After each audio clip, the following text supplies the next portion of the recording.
محرم کا مہینہ آتے ہی جگہ جگہ حضرت حسین رضی اللہ تعالیٰ عنہ کے نام پر بہت ساری مجلسیں، بہت سارے پروگرام منعقد ہوتے ہیں۔ ان کی شہادت کے واقعے کو بڑے جذباتی انداز میں بیان کیا جاتا ہے۔ سب سے پہلا سوال تو یہ پیدا ہوتا ہے کہ حضرت حسین رضی اللہ عنہ کی شہادت کیا اکلوتی شہادت ہے اسلامی تاریخ کی؟ اگر حضرت حسین کی شہادت بہت دردناک اور بہت تکلیف دہ اور امت کے لیے بہت نقصان دہ تھی، اور اس لیے حضرت حسین کی شہادت کے نام پر یہ تمام چیزیں جو آج ہمارے معاشرے میں ہو رہی ہیں یہ سب ہونی چاہیے، تو پھر میرا خیال ہے کہ دو چار تعزیے حضرت عثمان غنی کے نام سے بھی نکلنے چاہیے۔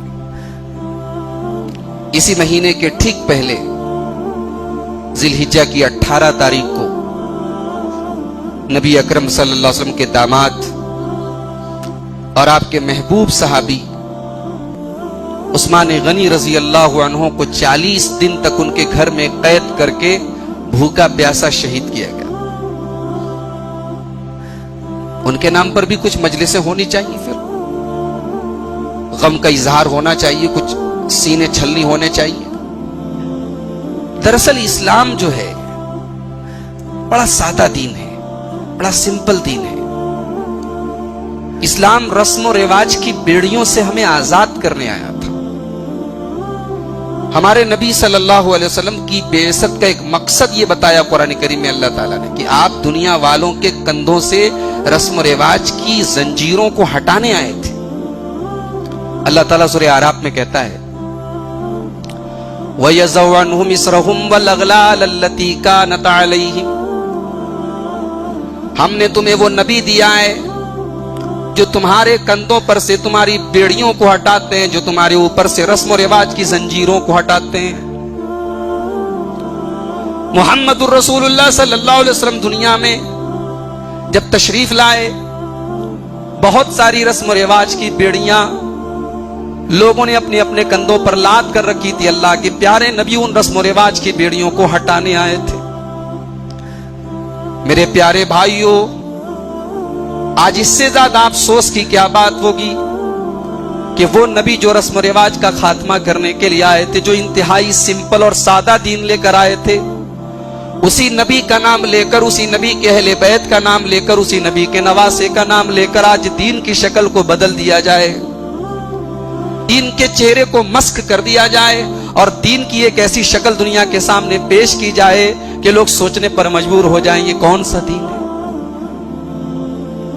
محرم کا مہینہ غم کا مہینہ ہو گیا، لوگ گوشت نہیں کھاتے، لوگ شادیاں نہیں کرتے، لوگ خوشی کے کام نہیں کرتے۔ کیوں صاحب؟ ارے آپ کو پتا نہیں اس محرم کی 10 تاریخ کو نواسے رسول کی شہادت۔ میرے پیارے بھائیوں، انسان کی زندگی میں خوشی بھی آتی ہے، غم بھی آتے ہیں۔ ہمارا دین تو وہ دین ہے جس نے ہمیں لیٹرین کرنے کا بھی طریقہ سکھایا، جس نے ہمیں بیوی سے ملنے کے آداب بھی بتائے۔ کیا ہمارا دین اتنا بے بس ہے کہ اس نے ہمیں غم کے سلسلے میں کوئی تعلیم نہیں دی؟ نہیں، ایسا کبھی نہیں ہو سکتا۔ ہمارے دین نے غم کے سلسلے میں بھی ہمیں تعلیم دی ہے کہ غم کا اظہار کیسے کیا جائے، غم منانے یا غم ظاہر کرنے کا طریقہ کیا ہو۔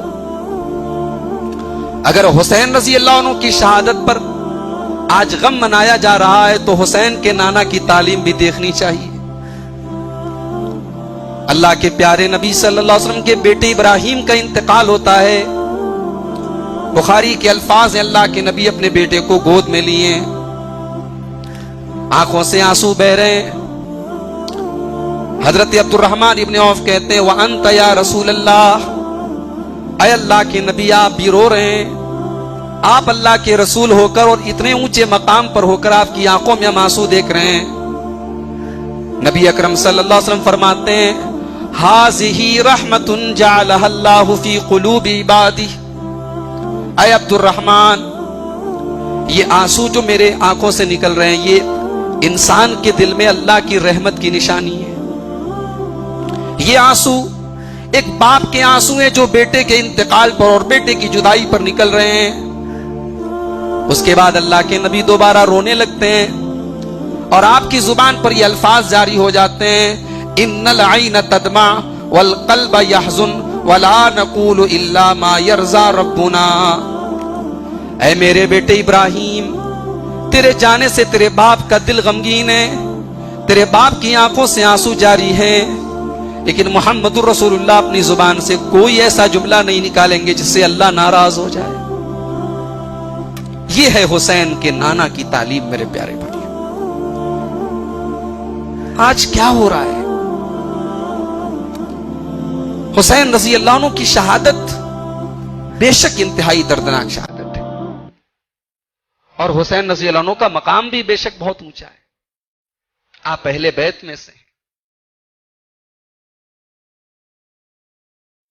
حضرت عائشہ رضی اللہ عنہ کی حدیث ہے، مسلم شریف کے اندر موجود ہے، صحیح روایت ہے۔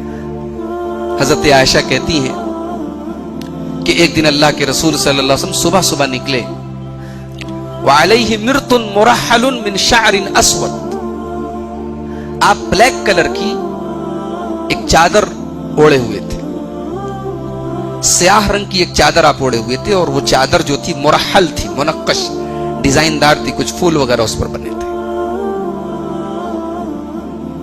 فجاء الحسن، حضرت حسن رضی اللہ تعالیٰ عنہ آئے، آپ نے اپنی چادر میں ان کو داخل کیا۔ پھر حسین رضی اللہ تعالیٰ عنہ آئے، آپ نے اپنی چادر میں ان کو داخل کیا۔ پھر ان دونوں کی والدہ حضرت فاطمہ الزہرا رضی اللہ تعالیٰ عنہ، نبی کی سب سے پیاری اور سب سے محبوب بیٹی، سب سے چھوٹی بیٹی، نبی کے کلیجے کا ٹکڑا، وہ تشریف لائیں۔ آپ نے اس چادر میں ان کو داخل کیا۔ اس کے بعد سیدنا علی مرتضیٰ جو حسن و حسین کے والد ہیں، جو حضرت فاطمہ کے شوہر ہیں اور اللہ کے رسول کے چچا ابو طالب کے بیٹے ہیں، بڑے جلیل القدر صحابی ہیں، وہ تشریف لائے۔ آپ صلی اللہ علیہ وسلم نے ان کو بھی اپنی چادر میں داخل کیا، اور اس کے بعد آپ نے سورہ احزاب کی یہ آیت پڑھی، انما یرید اللہ لیذھب عنکم الرجس اہل البیت ویطہرکم تطہیرا۔ اے نبی کے اہل بیت، اے نبی کے گھر والوں، اللہ تم سے ہر طریقے کی گندگی کو دور کر کے تمہیں پاک اور صاف کرنا چاہتا ہے۔ یہ آیت قرآن کریم کے 22ویں پارے کی سٹارٹنگ میں ہے۔ اگر آپ قرآن کریم کا 22واں پارہ کھولیں گے تو یہ آیت اللہ کے رسول صلی اللہ علیہ وسلم کی بیویوں کے لیے، لیکن بخاری اور مسلم کی اس حدیث نے بتا دیا کہ اہل بیت میں اللہ کے نبی صلی اللہ علیہ وسلم کی بیویوں کے علاوہ آپ کے نواسے حسن اور حسین، آپ کی بیٹی فاطمہ اور آپ کے داماد حضرت علی بھی شامل۔ اس لیے ہمارا عقیدہ، ہمارا ایمان ہے کہ یہ تمام کے تمام لوگ اہل بیت میں شامل ہیں۔ اور بڑی عجیب بات یہ ہے کہ اس حدیث کو روایت کرنے والی اماں عائشہ ہیں۔ آج وہ طبقہ جو صحابہ کرام پر لعن طعن کرتا ہے، حضرت عائشہ کے بارے میں اس کی زبان بڑے غلط طریقے سے نکلتی ہے، حضرت عائشہ کے بارے میں بڑے کمنٹس ہوتے ہیں، بڑے تبصرے ہوتے ہیں۔ یہ حدیث ایسے لوگوں کے منہ پر تھپڑ ہے کہ نعوذ باللہ ثم نعوذ باللہ، اگر حضرت عائشہ کے دل میں یا دیگر صحابہ کے دل میں اہل بیت کے لیے کوئی بغض ہوتا، کوئی عداوت ہوتی، تو اہل بیت کی فضیلت میں اتنی شاندار حدیث اگر کسی نے بیان کی ہے تو حضرت عائشہ رضی اللہ تعالیٰ عنہ نے بیان کی۔ تو حضرت حسین کا مقام بہت اونچا ہے، اور ان کو کربلا کے میدان میں شہید کرنے والے جہنمی لوگ ہیں، یہ ہمارا عقیدہ ہے۔